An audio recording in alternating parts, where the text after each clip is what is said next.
COVID ni memang tak ada kat mana-mana. Makcik pun rasa macam takut nak pergi.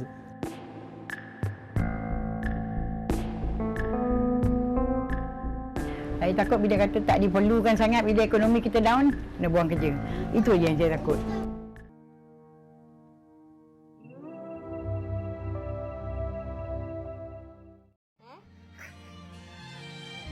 Kenapa?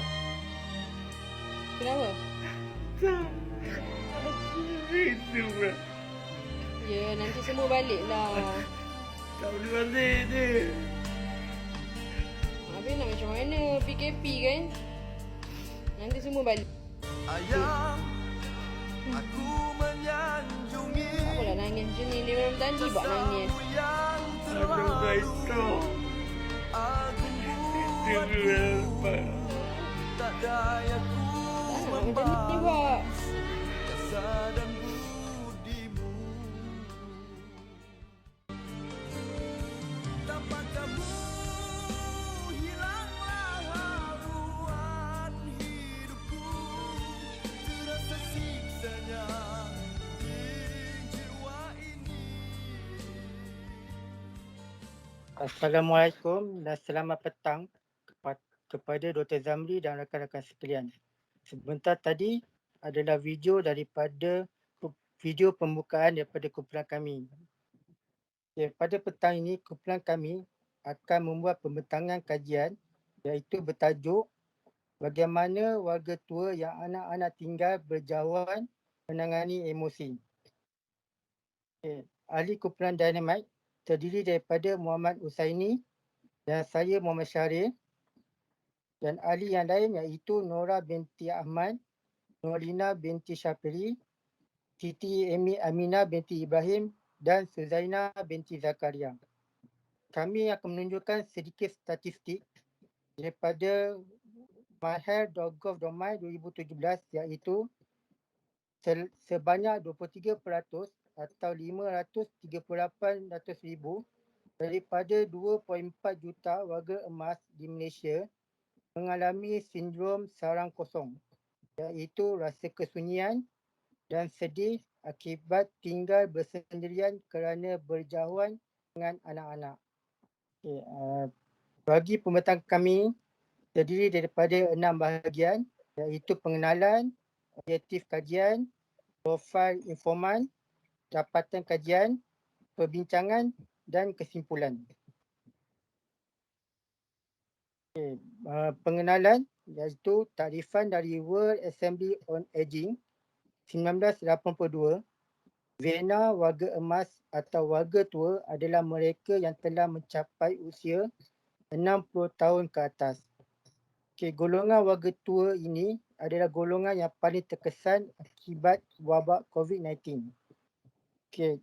Daya tahan tubuh warga tua mempunyai penyakit kronik yang dialami dan penyakit yang mudah berjangkit akan meningkatkan lagi jangkitan wabak ini kepada warga tua. Kerana warga emas memiliki sistem imunisasi yang lemah dan sangat terdedah kepada serangan wabak itu. Sekaligus ia akan menambahkan rantaian COVID-19. Objektif kajian kami mempunyai sebanyak 4 objektif. Iaitu objektif yang pertama, mendapatkan pemahaman yang mendalam dan menyeluruh tentang pengalaman emosi oleh warga tua yang berjauhan dengan anak-anak. Objektif yang kedua, persamaan dan perbezaan pengalaman emosi informan. Yang ketiga, pendekatan yang dilakukan oleh warga tua tersebut dalam mengatasi masalah emosi yang dialami. Dan objektif yang terakhir, iaitu persamaan dan perbezaan pendekatan mengatasi emosi informan. Saya akan serahkan kepada rakan saya iaitu Husaini untuk meneruskan perbincangan pada petang ini. Okey, kita terus melihat pada profil informer pertama kali. Beliau berumur 76 tahun dan mempunyai 5 orang anak. 4 daripada anak-anak beliau menetap di Perak, Perlis, Kuala Lumpur dan Kajang. Beliau seorang balu yang kematian suami pada tahun 2012 dan tinggal bersama seorang anak. Beliau adalah seorang suri rumah. Profil informa kedua kami. Beliau berumur 65 tahun dan mempunyai 7 orang anak. 5 daripada anak-anak beliau menetap di Kedah, seorang menetap di Kuala Lumpur dan yang bongsu tinggal bersama. Beliau seorang balu yang kematian suami pada tahun 2014 dan tinggal bersama dengan anak lelaki nombor yang ke-7. Pekerjaan terdahulu beliau adalah bekerja di kilang. Profil informa ketiga kami. Beliau berumur 60 tahun dan mempunyai 11 orang anak.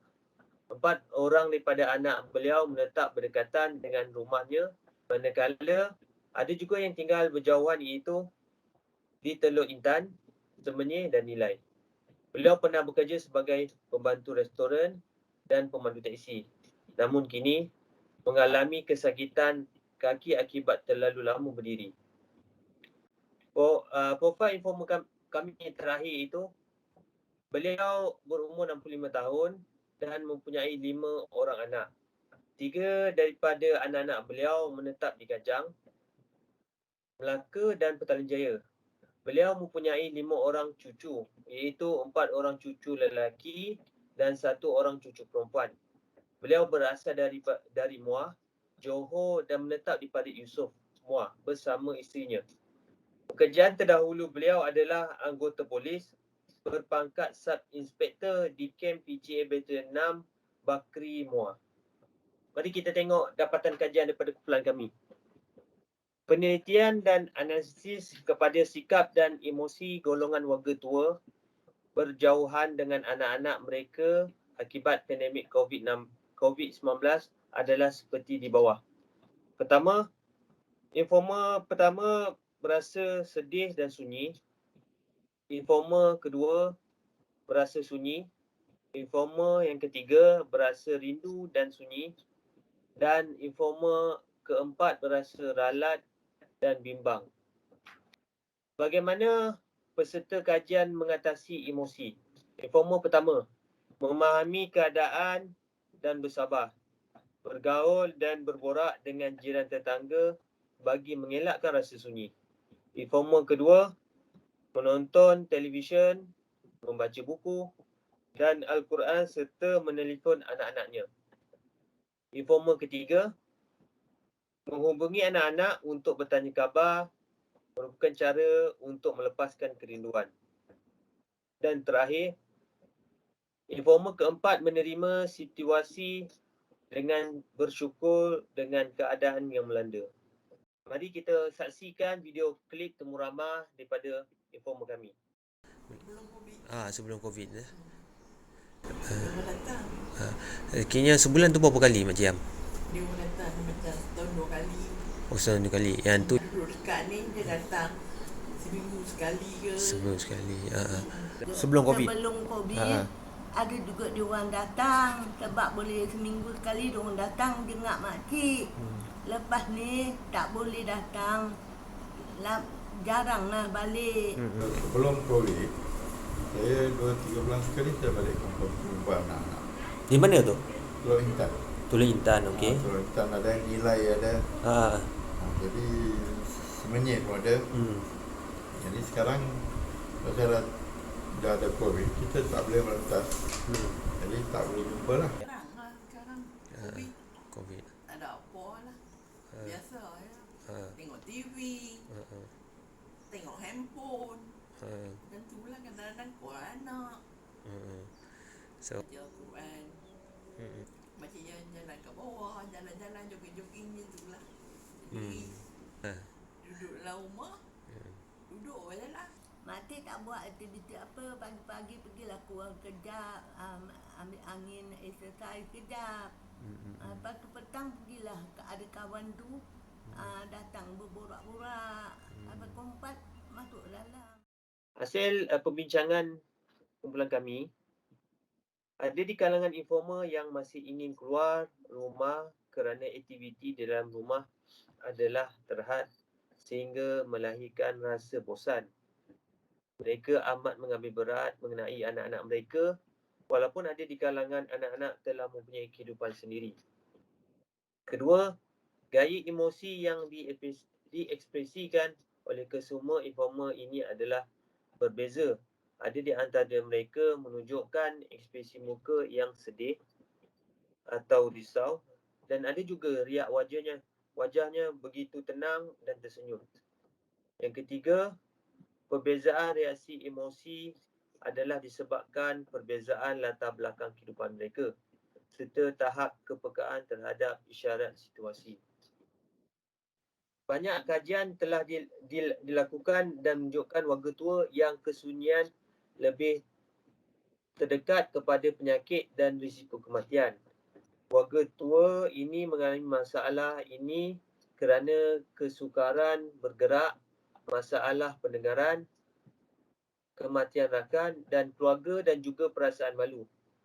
Berdasarkan Big Five Personality Trait Ocean, komuniti informal kami memiliki skor tinggi bagi ciri notism itu cepat terasa. Kami berpendapat bahawa terhadap beberapa perkara boleh dilakukan untuk membantu warga tua ini dari berasa sunyi itu seperti berikut. Sering bertanya khabar. Kedua, mengisi masa lapang bersama dengan bersosial. Ketiga, mendapat tip dan tunjuk ajar petua lama. Keempat, membantu mengajar penggunaan teknologi. Next. Ini adalah artikel Kerajaan Aqabah yang menceritakan warga tua semasa pandemik COVID-19. Kesimpulan. Pertama, tanggungjawab dan kasih sayang yang utuh perlu ditunjukkan oleh anak-anak kepada ibu bapa. Yang kedua, sokongan sosial daripada keluarga, terutamanya anak-anak, kerap dengan selalu bertanya khabar melalui telefon, antara strategik untuk mengubati dan merawat kesepian di kalangan warga tua. Yang ketiga, melakukan modifikasi cara hidup dan menerima penggunaan teknologi terkini dalam kehidupan seharian. Sekian, terima kasih.